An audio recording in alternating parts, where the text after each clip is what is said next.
Zach, let's talk quarterback. You want to talk quarterback? We haven't done that yet this season. Why not start now? Yeah, why not? Yeah. Justin Fields finished 15 of 26 for 116 yards and a touchdown, ran 11 times for 67 yards and a touchdown. The ultimate box score does not match film quarterback, but I will say this about Fields, Zach, and I haven't agreed with Aaron Glenn a lot this season. I don't think that Justin Fields was the Jets' biggest issue. I don't think that he was particularly good against the Patriots. I don't think that he is in any way, shape, or form a franchise quarterback. I do believe that when he is on the field, he is a liability, but this was not one of Fields' worst games. Now, I might just be neutered to what competent quarterbacking looks like because I was actually listening to Pardon My Take this morning on the drive home, and Hank Lockwood was talking about how this was probably a B- game from quarterback Drake May. And I'm sitting there, I'm like, man, what the hell is he talking about? May was unbelievable. And then I realized, oh, that's because I've just spent the entire season watching Justin Fields, where this was the fifth time in 9 games he has had under 116 passing yards. It's the fourth time he's had under 55 passing yards, and it's the third time he's had under 50 passing yards in games that this guy has started, which is remarkable. So he truly is changing what quarterbacking is. In fact, it got to the point where Zack, he crossed 100 passing yards. We were like, wow, he's over 100 yards. Good game for Justin Fields. No, but I will say that he was held back by some drops, man. And like Glenn said, you got to help the quarterback out, and A.D. Mitchell specifically was not doing that. So, I don't know if pushback's the right word because you just said he's not the biggest issue. And he's not the biggest issue. The defense is, frankly, the biggest issue at this point. Yeah. But he's the most fixable issue because you can remove him from the lineup and you can put Tyrod Taylor in. Like a lot of the other stuff that they have like the defense, it's not really fixable at this point. It's a fundamental problem. It's a scheme problem. It's a lack of talent, and that group just looks like it's bad. And we're gonna get into that later. But Fields, yeah, he had some drops. Like Adonai Mitchell, A.D. Mitchell had a couple really bad ones. There was the deep ball. I will say Fields did underthrow him more than I realized, but it was placed in a spot that he should have caught it. And there was another drop that he had that was pretty brutal. And Jeremy Rucker had a drop in the fourth quarter. But Fields had more misses than he had hits still. Like he still had some really bad throws. He missed Mitchell wide open.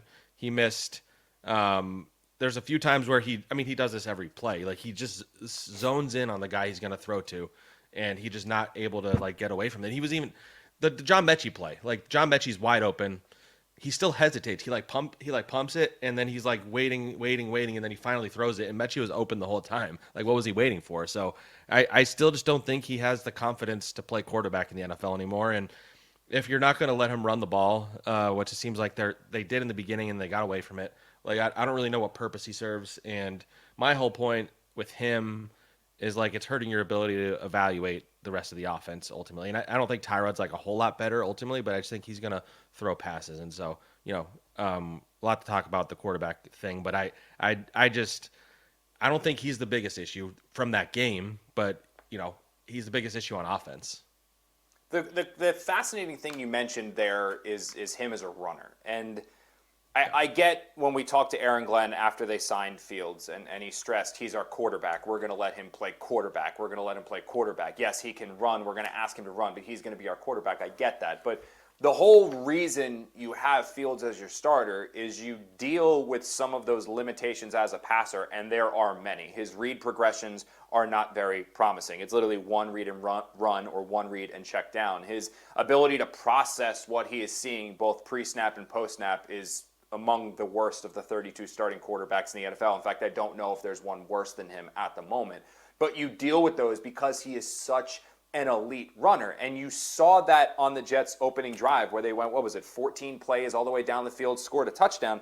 Fields ran 5 times, Zach, on that opening possession for the Jets. He had 11 total carries in the game. And in fact, 4 other rushes came in the fourth quarter basically with the game decided. So 9 of 11 rushes came in the first quarter and the fourth quarter when it was very clear that the Patriots had absolutely no game plan to stop Fields as a runner. He was picking up 5-6 yards every time he took off with it. And Glenn spoke to us after the game, and he said that you have to be quote-unquote calculated in when you allow Fields to run because they don't want him to get hurt. And I can speak to this somewhat, that maybe that reluctance to just have Fields run the ball stems from him getting really banged up earlier in the year. In fact, after the Jets played the Cowboys, I spoke to a source close to Fields who said he was actually talking to who was the Bears' former head coach? The guy who's now the Cowboys defensive coordinator. Eberflus. Eberflus, thank you. Yeah, the names was escaping me.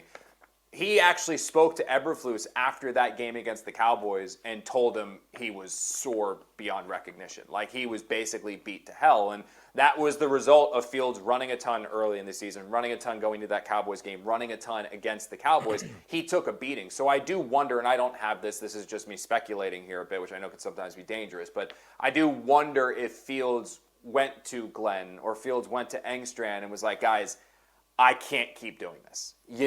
I can run, but can we use it as a weapon, not our offense? The problem with that is an offense where Fields doesn't run the ball consistently or more than he throws becomes an offense like you saw against the Patriots, where when he runs, right down the field, touchdown. When he doesn't, 4 consecutive punts and 3 consecutive 3-and-outs. It's just not sustainable in my opinion. And that's why you kind of start to think, and we'll talk about this now, Zach, should Fields be the starter on this team moving forward? I mean, no.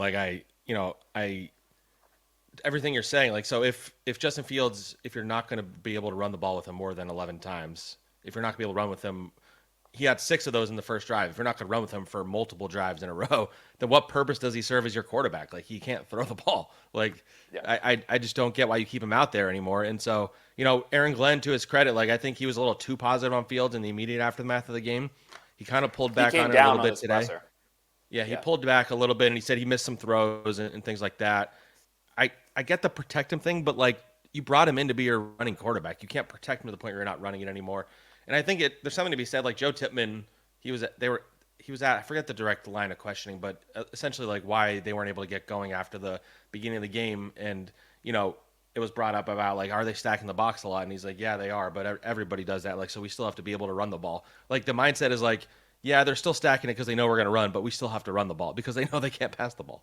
The team knows that they can't pass the ball at this point. And so, look, I don't think the results of these games matters broadly anymore. The final score, whatever. It's more about the process and what we see in these games and the kind of reps that these guys are getting and the evaluation you're giving to guys who might be here next year. And I think Justin Fields serves counterintuitive to that. So I don't see the point of keeping him. I don't know how you go about it. Do you bench him, put in Tyrod, and make him third string and just completely pull the plug? Or do you keep open the idea that he could be back next year as a backup, and so you kind of can't really just completely give up on him? So I don't know. It's a complicated thing that Aaron Glenn's going to have to navigate. But I don't see any scenario where he should be starting another game for this team. I'm personally tired of watching him throw the football. He's, as everybody says, he's a really, really good person and a nice guy. But I would say if you're an NFL quarterback and that's the first thing anybody feels like they have to say about you, it probably means you're not very good. Yeah, and this would be my plan with Fields because originally coming off of this game, I thought, well, he wasn't the biggest issue on offense. If A.D. Mitchell makes that catch up the left sideline, if he makes the grab on the back shoulder, if he makes the one over the middle before the play to Mechie, statistically he looks a lot better, specifically on the long one up the left sideline earlier in the game. You wonder if that might switch the momentum a little bit to at least keep the Jets in this game longer. But after listening to Aaron Glenn, and we can run this soundbite now, I feel like the change is coming, and we can run this clip now.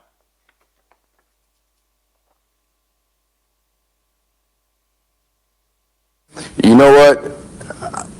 I'm evaluating everything, Rich, to be honest with you.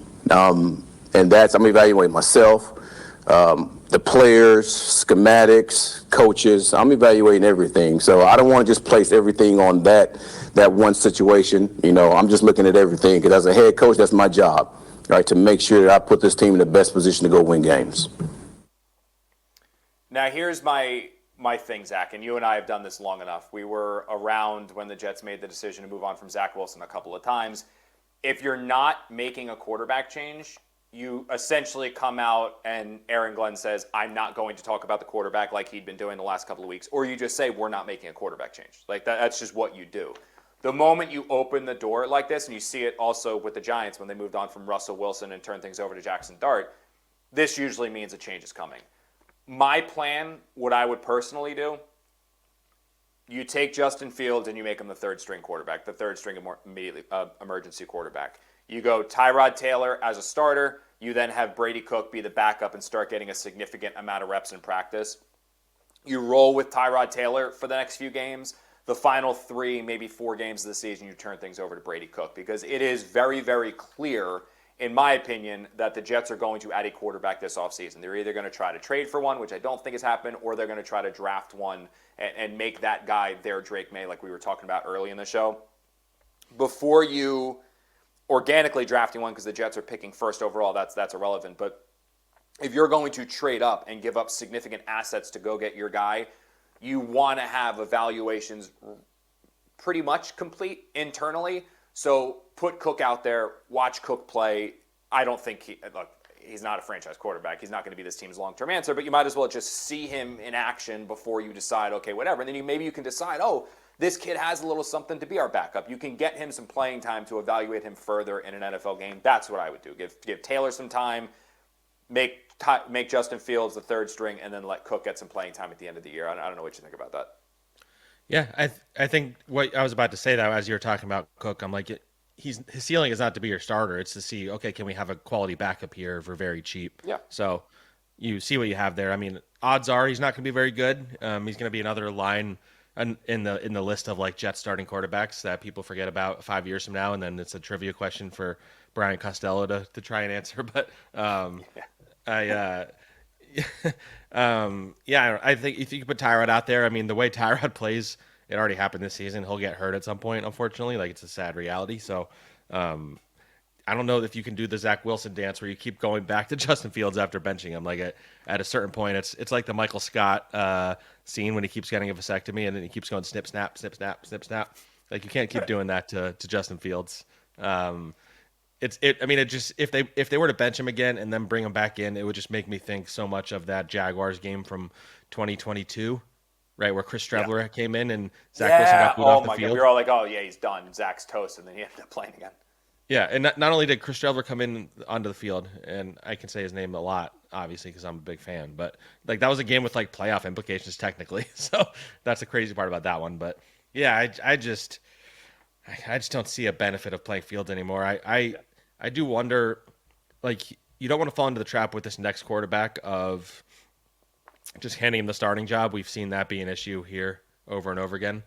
But I don't know if Justin Fields is the one that you want competing with that guy. I was about to say that. So yeah, that's the complicated thing. So it's like, do we just completely cut ties in this offseason? I think that's possible. You maybe, post June 1 and you spread the hit out, and you go and get another veteran that you can both be competition and or be a bridge guy, whether that's like a Jimmy G or whatever. Like, there's not many amazing guys that are going to be available, but like, I don't know if Justin Fields is a good bridge, and I don't know if he's good training camp competition. If they were to go and trade for a significant veteran of some sort, I don't know who that would be. Like, then Fields makes sense as a good backup, I think, but I don't really know why you would bring him back next year either, frankly.